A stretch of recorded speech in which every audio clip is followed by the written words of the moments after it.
Hello दोस्तों, आज का हमारा टॉपिक है सस्टेनेबल रिसोर्स डेवलपमेंट। मतलब रिसोर्स का डेवलपमेंट किस तरीके से, सस्टेनेबल तरीके से, मतलब रिसोर्स को बचा करके उसका डेवलपमेंट करना है। रिसोर्स को कंजर्व करके उसको हम लोग क्या करेंगे, डेवलपमेंट तरीके में यूज़ करेंगे।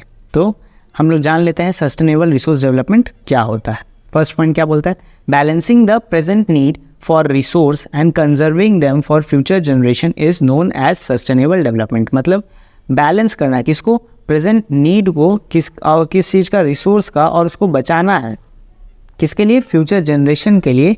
इसको हम लोग क्या बोलते हैं, सस्टेनेबल डेवलपमेंट। मतलब अपने जो प्रेजेंट नीड है उसको बैलेंस करना, रिसोर्स का कंजर्व करना और उसको फ्यूचर जनरेशन के लिए बचा करके रखना, इसको प्रोसेस को हम लोग सस्टेनेबल डेवलपमेंट कहते हैं।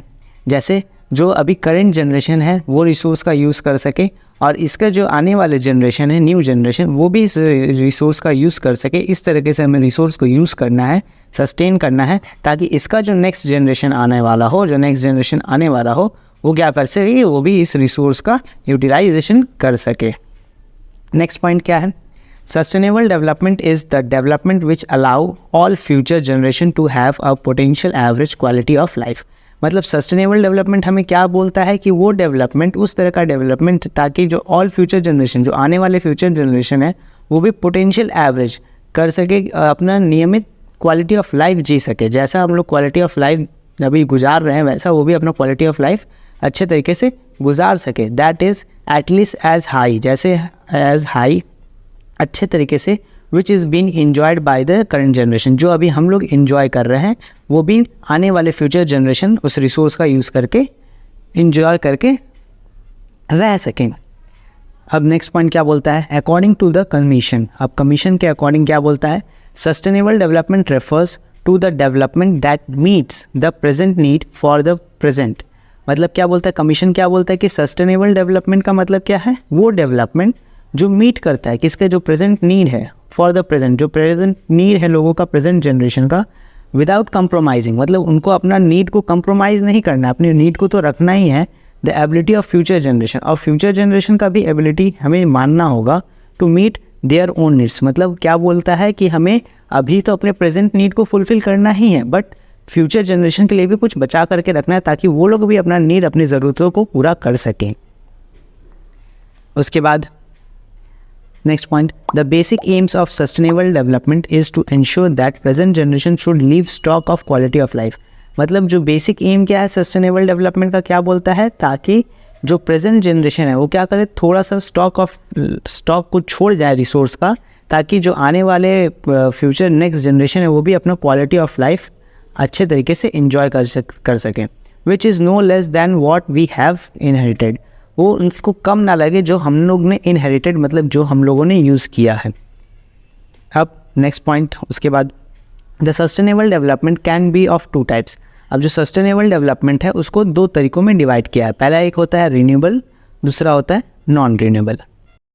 तो पहले वाले में आ जाते हैं रीन्यूएबल रिसोर्स। रीन्यूएबल रिसोर्स क्या होता है, renewable resource are those types of resource which can easily replenished और रीजनरेट। मतलब रीन्यूएबल रिसोर्स क्या होता है, वो टाइप ऑफ रिसोर्स होता है जो जल्दी से रिप्लेनिश हो और जल्दी से रीजनरेट हो, या तो जल्दी तुरंत ही वो उत्पन्न हो सके, तुरंत ही रीजनरेट हो सके। एग्जाम्पल क्या क्या है इसके, जैसे एयर हो गया, सनलाइट हो गया, वाटर, ये सब रीन्यूएबल रिसोर्स है। ये बहुत ज़्यादा ही मात्रा में, जो लिमिटेड नहीं है, ये अनलिमिटेड रिसोर्स भी कहलाते हैं।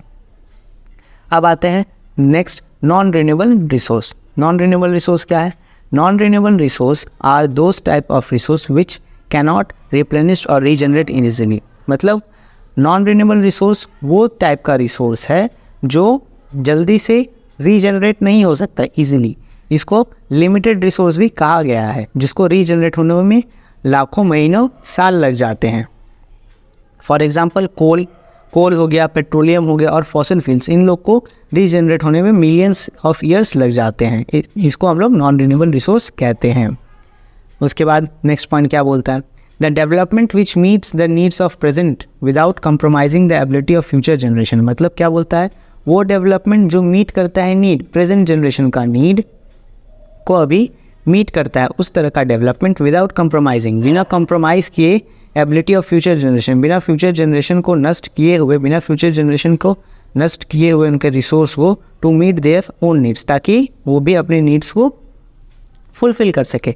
ये जो टर्म था ये किसने दिया था? G.H. ब्रुटलैंड इन 1987। तो ये जो डेफिनेशन था, ये जो मीनिंग था सस्टेनेबल डेवलपमेंट का, इसको पहली बार G.H. ब्रुटलैंड ने 1987 में दिया था। अब हम लोग आ जाते हैं प्रिंसिपल्स ऑफ सस्टेनेबल डेवलपमेंट। ये जो सस्टेनेबल डेवलपमेंट हम लोग करते हैं उसके कुछ प्रिंसिपल्स दिए हुए। क्या क्या प्रिंसिपल्स हैं? पहला क्या है? Improving the quality of human life. क्या करना है? पहले ह्यूमन जो लाइफ है उनका जो इम्प्रूव करना है। क्या? क्वालिटी ऑफ लाइफ, मतलब जो उनका रहन सहन का तरीका है उसको हमें इम्प्रूव करना है। कैसे करेंगे? It means to fulfil the basic needs of human. मतलब इसका मतलब क्या होता है कि हमें बेसिक नीड जो है ह्यूमन का उसको फुलफिल करना है।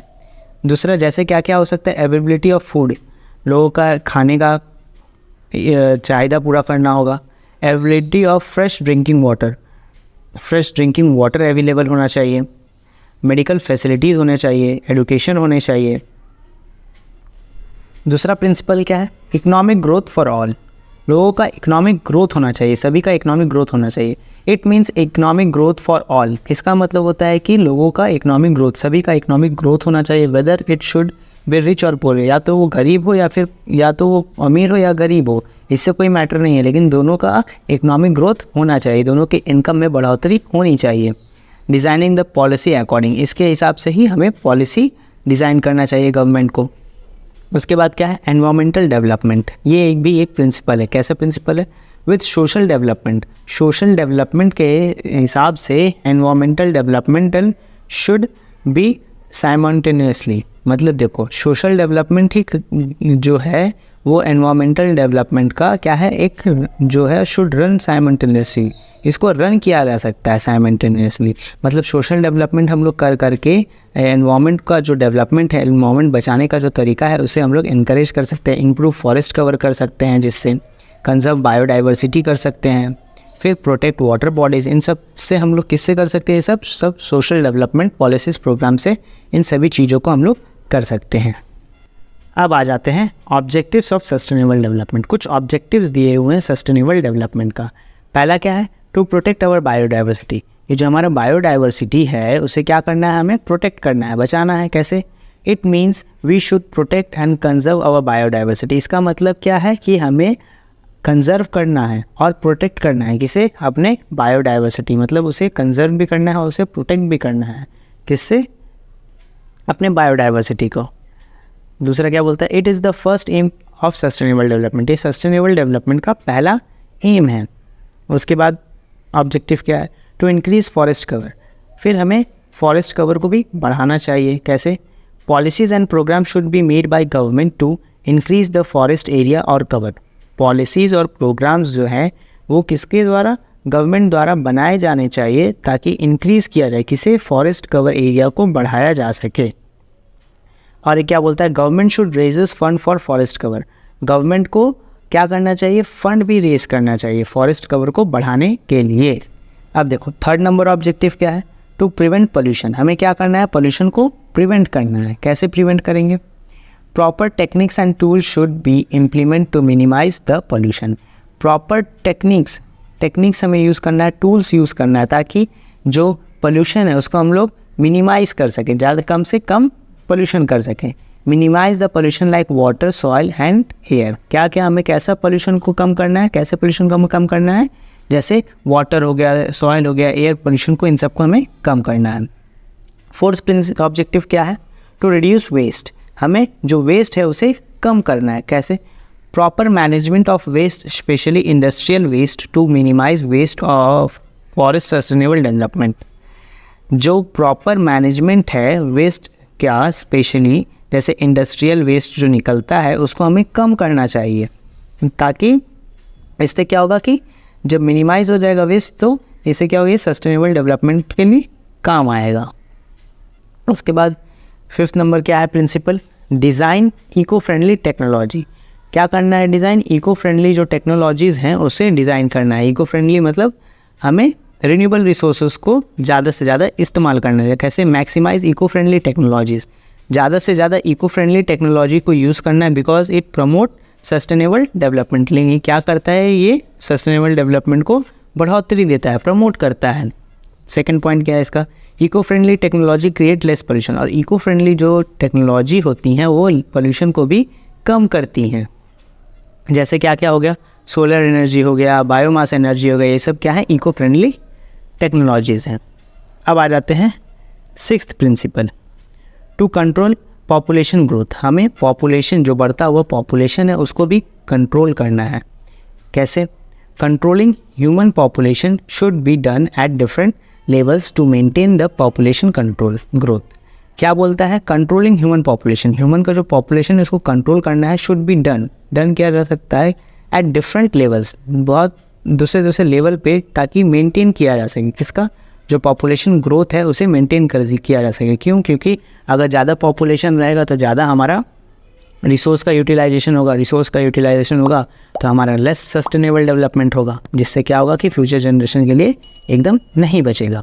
नेक्स्ट पॉइंट क्या है, different policies and program should be run by the government to control over population growth. मतलब डिफरेंट पॉलिसीज़ और प्रोग्राम्स होने चाहिए गवर्नमेंट के द्वारा, रन किए जाने चाहिए। किसके द्वारा? गवर्नमेंट के द्वारा, ताकि कंट्रोल किया जा सके जो ओवर पॉपुलेशन ग्रोथ है, जो बढ़ता हुआ पॉपुलेशन ग्रोथ है उसे हम लोग कंट्रोल कर सके, जैसे चाइना ने अडॉप्ट किया था।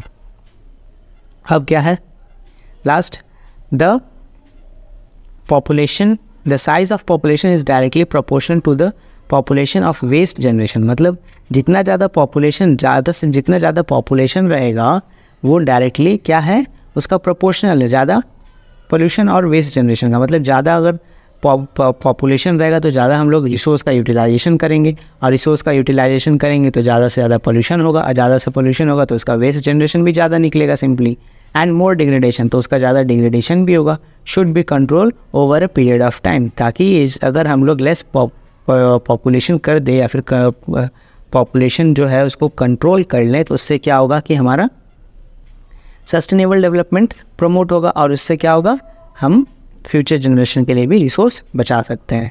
तो आज का टॉपिक हमारा यहीं तक, तो मिलते हैं अब नेक्स्ट टॉपिक में जल्द ही।